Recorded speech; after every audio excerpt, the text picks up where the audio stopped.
We're terminating you, effective immediately.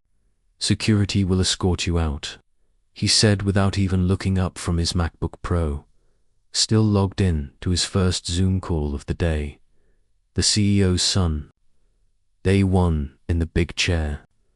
Me, Michael Patterson, 55 years old. Watching this kid who I'd taught how to read financial statements try to end my career with a script. No handshake. No explanation. Just a trembling HR rep standing behind him like she was watching someone defuse a bomb with a butter knife. The ink on his promotion paperwork was still wet, and he was already playing executioner.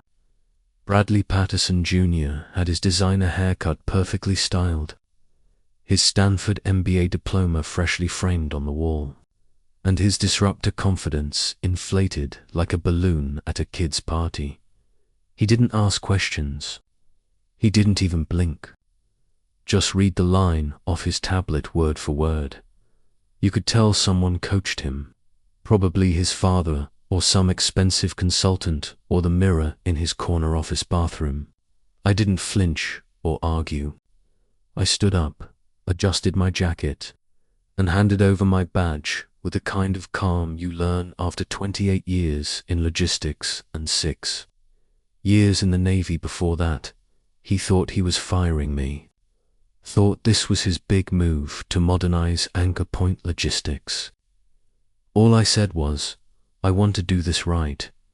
Tell your father the board meeting in 3 hours should be interesting. Then I walked out, past the silent HR rep, past the security guard who looked more confused than concerned, past the framed photo of the founding team in the lobby that included me standing right next to Bradley Sr. when we opened our Chicago headquarters back in 1996. And hey, while I've got you here, if this already feels like the kind of corporate chaos that makes your blood boil, do me a favor, hit that subscribe button and give it a like. Not because I'm desperate, but because it really helps the team keep digging up these stories and showing what really happens behind those glass doors. You'd be surprised how often the person getting fired is the one holding all the cards. Now, back to our regularly scheduled takedown. 3 hours. That's how long Junior had between his first firing and his first legal nightmare. In that time, I imagine he celebrated. Maybe posted something on LinkedIn about tough decisions for digital transformation or streamlining operations for the future. Hell, he probably had the hashtags ready. #leadership and #innovation. Next gen, or whatever buzzword his personal brand consultant told him to use. Meanwhile, the board packet had already gone out. Section 1 to B, titled plainly Emergency Succession Protocol, buried in the original shareholder agreement like a landmine nobody expected to step on. Written by me. Reviewed by our legal team, signed by every investor who thought it would never matter. But what happens if leadership goes completely off the rails? The answer: if an executive is terminated without a formal board vote, and that termination is initiated by someone with no equity stake, then all interim authority gets suspended immediately. The board has to meet within 4 hours. Voting power goes straight to the majority shareholder. Me, because while Junior was probably drafting his victory speech, I was activating that protocol. Dated, signed, time-stamped, and hand-delivered to every board member, investor, and general counsel tied to Anchor Point Logistics. Unlike his termination memo, mine came with a certified return receipt. He thought I'd go quietly. What he didn't know was that I never built my position at this company to be visible. I built it to be bulletproof against people exactly like him, entitled, impatient, handed authority like it came with the family name. There's a reason my ownership percentage doesn't appear in the glossy company brochures or on the leadership page of our website. I was the foundation under the building, The backup plan in the filing cabinet. The guy you called when the lawyers were circling and the competition was trying to poach our biggest clients. I never wanted the spotlight. I wanted security, stability, and equity. God, the equity. While they were naming conference rooms after the founders' grandkids and giving out plaques to people who'd been here 18 months, I was taking payment in percentages. Half a point here, a full point there. Stock options instead of bonuses. Voting shares instead of fancy titles. Every time we closed a major deal or brought in a new investor, I negotiated another slice. Quietly, methodically. I didn't play poker. I built the table and printed the cards. It started back when Anchor Point was 3 folding tables, a whiteboard, and Bradley Sr. thinking compliance was something you could handle with a handshake and a smile. He was a visionary, sure, the kind who could see the future of supply chain management, but couldn't remember if we'd paid the electric bill or accidentally sent $50,000 to the wrong vendor. I stepped in, organized everything, stabilized our operations, and secured our contracts. For my trouble, he offered me a VP title and a corner office. I declined, asked for equity instead. You'd rather own the foundation than sit in the penthouse, he joked. Exactly, I said. By year 7, I was sitting on 18%. By year 15, 35%. The CFO left in a screaming match over budget allocations. I picked up his 15% at a steep discount. He needed cash fast. Divorce lawyers don't work for free. When Bradley Sr.'s brother tried to sue us for patent infringement and failed spectacularly, he wanted to settle privately. I took his remaining 22% stake in exchange for a bulletproof NDA and his promise to never contact our clients again. 72%. That's where I landed quietly. No fanfare, no press releases. Just majority ownership filed properly with the Delaware Secretary of State. Nestled inside that ownership was Section 1 to B, a clause nobody bothered to read because we'd never needed it. The section said that if a non-equity executive ever terminated a founding team member without board approval, all executive powers would be suspended pending shareholder review. I wrote it after Junior's cousin tried to fire half our warehouse staff during a budget tantrum 13 years ago. That was the last time anyone touched authority they hadn't earned. Until today, because what Bradley Jr. didn't understand, what they don't teach you in business school, is that inheriting a title doesn't mean inheriting control. Control isn't gifted. It's not on your business card or your office nameplate. It's in the contracts, in the fine print, in the protocols written during late-night calls with paranoid investors who wanted to know what would happen if someone's unqualified kid got promoted to CEO. Turns out it activates exactly like this. One arrogant termination, no board vote, no cause, no process. Just a 29-year-old with fresh veneers and a new email. Signature strutting into my office like he was. Directing a corporate takeover movie, he had no clue that by reading that script he'd triggered a legal trapdoor that had been waiting 13 years for someone stupid enough to step on it. Now Section 12B was live. I didn't just send the activation notice. I sent a complete legal package. Shareholder statements, equity breakdown, archived email approvals, time-stamped documentation, notarized copies. Even included his termination memo with its grammatical errors and HR signature. They'd be talking about that one for years. Because while he was figuring out how to access the executive parking garage and get his security clearance upgraded, The board was reading a memo titled Immediate Suspension of Executive Authority Section 1 to be Protocol. He was about to learn what real authority looked like, and Bradley Sr. had no idea his legacy.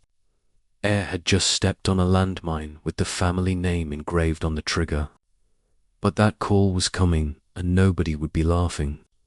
Somewhere on the 12th floor in a glass-walled office he hadn't earned and didn't understand, Bradley Patterson Jr. was probably celebrating, the kind of celebration you have when you think you just solved your biggest problem instead of creating your worst nightmare. First day, first major decision, he probably texted someone, "Time to modernize this place." He kicked back in the leather chair, opened his laptop, and started drafting a company-wide email about exciting changes and strategic restructuring. Something about embracing digital transformation and eliminating outdated thinking. He paused halfway through typing. Leadership requires making tough calls for long-term vision. Completely unaware he was about to lose both leadership and vision.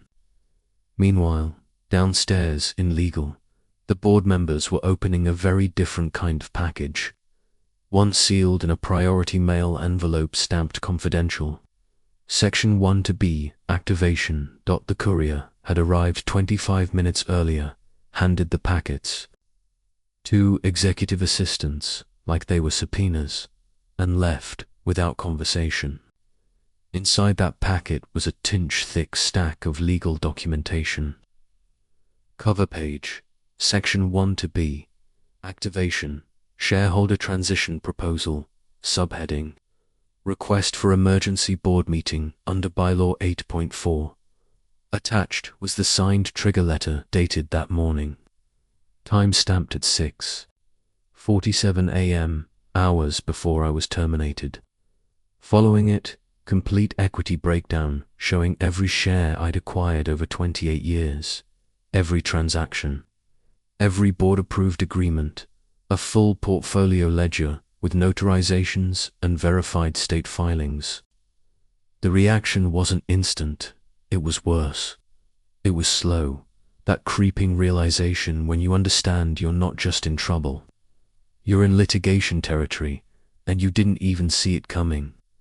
By the time Bradley Sr.'s general counsel skimmed the clause and hit the key phrase, suspension of executive authority upon unilateral termination by non-equity appointee, he actually said out loud, "Oh no."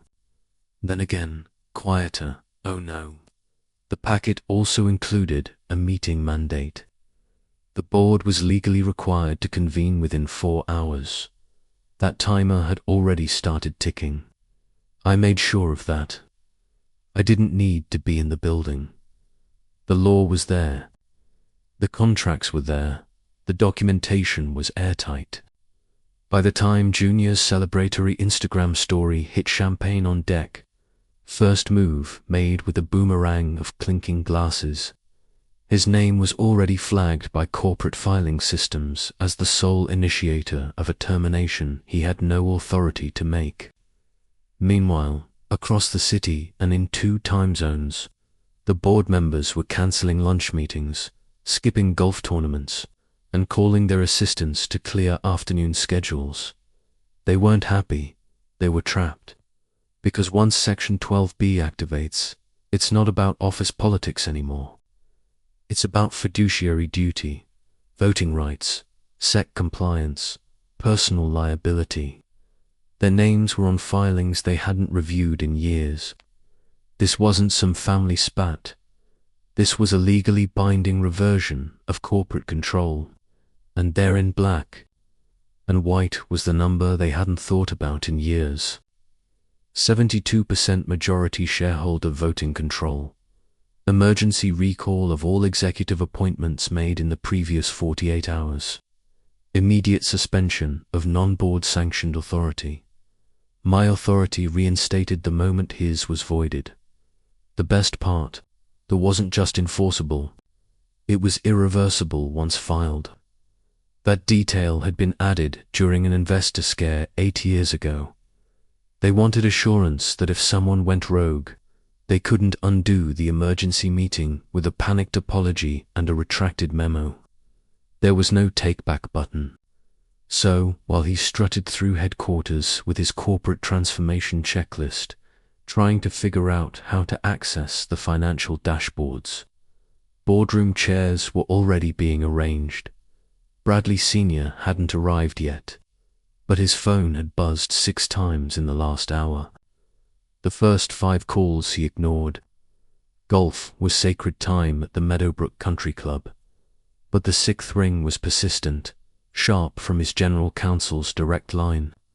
He answered with his usual grunt, cigar still clenched between his teeth. This better be urgent. Morrison, what followed wasn't urgent. It was catastrophic. I need you at headquarters immediately, the voice said, strained and professional. Your son signed something this morning. We have a situation. What kind of situation? Bradley Sr. asked, already walking toward the clubhouse. The kind that requires emergency legal counsel and a board, meeting in 2 hours. Click. He didn't finish his round, didn't say goodbye to his playing partners. Just threw his clubs in the cart and made it back to downtown Chicago in record time, still wearing his golf cleats and polo shirt.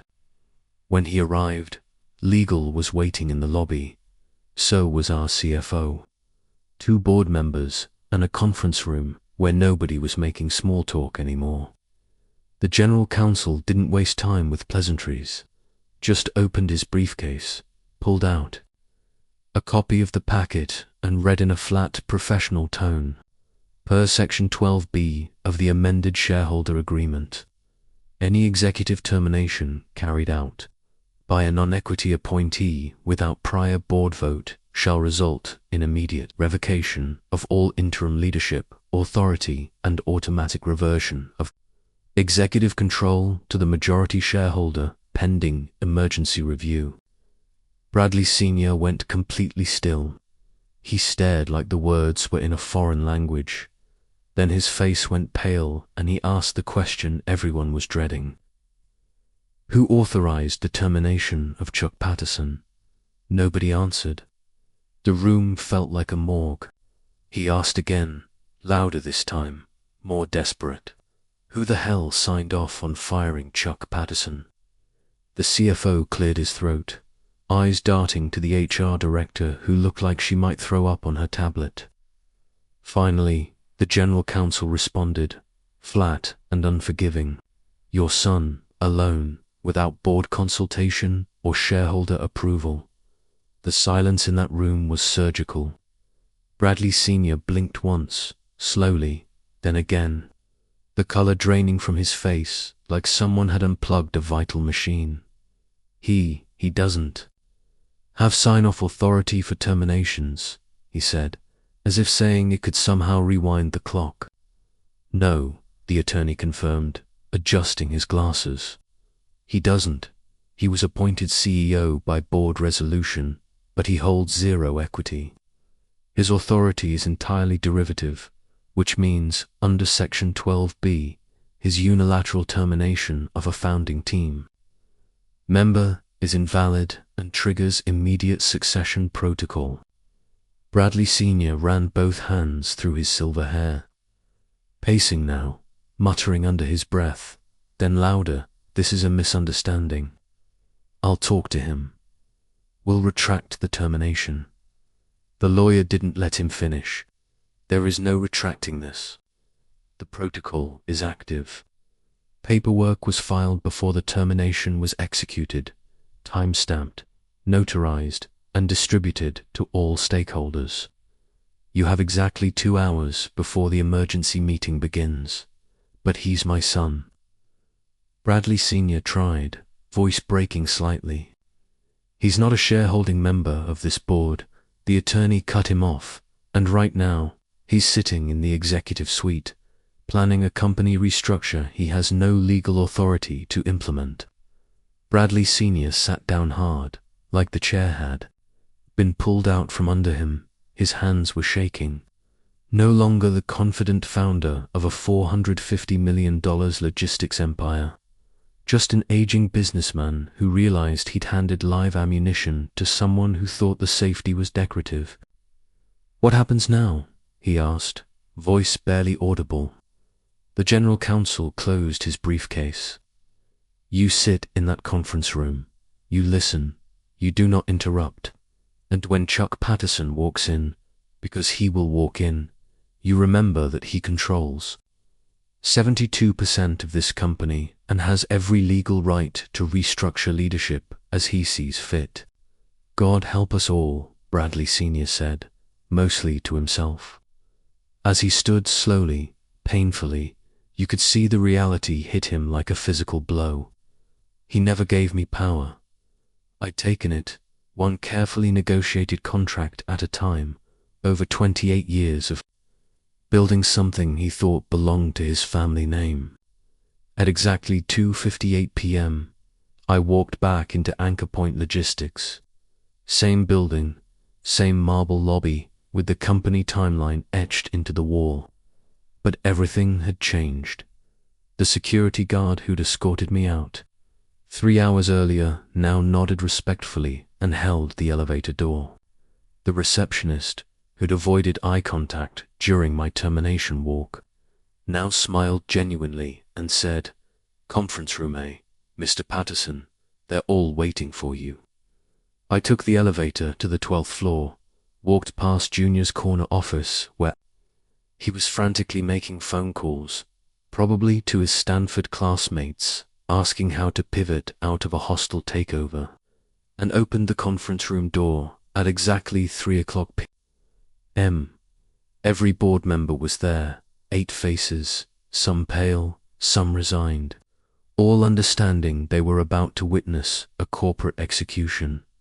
Bradley Sr. sat at the far end, looking like he'd aged a decade in the last hour. His golf shirt was wrinkled, his usually perfect hair disheveled. The man who'd built a logistics empire from nothing now looked like someone who'd just realized he'd accidentally handed the keys to a stranger. I didn't sit down immediately. I opened my briefcase with the same calm precision I'd learned in the Navy, placed a single document on the polished conference table, and spoke clearly to the room. As majority shareholder of Anchor Point Logistics, I formally request a binding vote to rescind all executive appointments made in the previous 48 hours, pending comprehensive shareholder review. The words hit the room like a gavel. No one moved at first, just silence, the kind you get when everyone knows they're watching history unfold. The board chair, Harold Weinstein, cleared his throat and adjusted his glasses. Motion received and logged. Emergency session is now in order under Section 1 to be protocols. I finally sat down, not in a guest chair, not in some corner spot, but in my chair, the one at the head of the table that I'd earned through 28 years of keeping this company profitable. While others played with org charts and mission statements, the nameplate in front of me read, Charles Patterson, majority shareholder. Someone had prepared that fast. Bradley Jr. burst through the door exactly 5 minutes later, face flushed red, still holding his iPhone like it was a lifeline. What's going on? Why wasn't I informed about this meeting? I'm the CEO. I looked at him directly for the first time all day, really looked at him. This kid who I'd taught how to read P&L statements, who'd sat in my office asking questions about freight coordination, who'd called me Uncle Chuck until he got his MBA. Because you don't have the authority to call emergency board meetings. I said calmly, you never did. That's when it hit him, really hit him. The termination he'd been so proud of, the power move he thought would define his leadership legacy, had triggered the one thing that could remove him completely. He'd fired the majority shareholder of his own company. The color drained from his face like someone had pulled a plug. But I'm the CEO. The board appointed me, he stammered, looking around the room for support that wasn't coming. Harold Weinstein spoke up, his voice gentle but firm. Bradley, your appointment was conditional and derivative. You hold no equity stake, which means under our corporate bylaws, specifically Section 1 to B, your unilateral termination of a founding member triggered this review. This is ridiculous, Junior said, his voice getting higher. Chuck, you can't seriously want to destroy everything my father built. I leaned back in my chair. Your father didn't build this alone. He built it with partners. I'm one of those partners. And partners don't get fired by their junior employees. The vote was called. Harold asked for all in favor of rescinding Bradley Patterson Jr.'s executive appointment. One by one, hands went up around the table. The CFO, the head of operations, the lead investor representative, even Bradley Sr., after a long pause that seemed to last forever, slowly raised his hand. 8-0, unanimous. Junior looked like someone had slapped him. Dad. Bradley Sr. couldn't meet his son's eyes. I'm sorry, son. But this is bigger than family. This is about the company surviving. The motion passes, Harold announced. Bradley Patterson Jr.'s appointment as Chief Executive Officer is hereby rescinded, effective immediately. Junior stood there for another 30 seconds, probably thinking someone would change their mind. Someone would stand up for nepotism over competence. When nobody moved, he finally turned and walked toward the door. At the threshold, he stopped and looked back at me. This isn't over, he said, trying to sound threatening. Yes, it is, I replied. And it was by 4:30 p.m. I was back in my office. Not a new office, not some consolation prize corner space, but my original office, the one I'd occupied for 15 years before they moved me to make room for Junior's innovation lab and foosball table. The nameplate was already back on the door. Charles Patterson, Chairman and CEO. Junior was escorted out the same way I had been earlier, except his exit was permanent. No 3-hour turnaround, no secret protocols to activate. Just security walking him to his BMW, which he'd parked in the founder's reserved spot that morning. The irony wasn't lost on anyone. Bradley Sr. stayed on as president, reporting to me now instead of the other way around. He understood the new structure. I'd saved his company from his son's inexperience, and we both knew it. During our private conversation afterward, he actually thanked me. I let family cloud my business judgment, he admitted. Junior wasn't ready. Maybe he never would have been. The next morning, there was no dramatic announcement. No company-wide email about regime change. No speeches about new leadership. Just business as usual. Except now the person running Anchor Point Logistics was the person who'd actually been running it all along. I'd just made it official. Our drivers kept their routes. Our warehouse staff kept their jobs. Our clients kept getting their shipments on time. The only thing that changed was that decisions were being made by someone with 28 years of logistics experience instead of someone with 28 days of MBA theory. Sometimes power isn't loud or flashy. It's patient, strategic, and impossible to fire. Sometimes the person you underestimate is the person who built the very ground you're standing on. And sometimes, when entitled leadership finally meets earned authority, justice is served quietly, legally, and permanently. Subscribe if you want more stories about what really happens when corporate nepotism crashes into corporate reality. Trust me, You'd be surprised how often this plays out in America's boardrooms.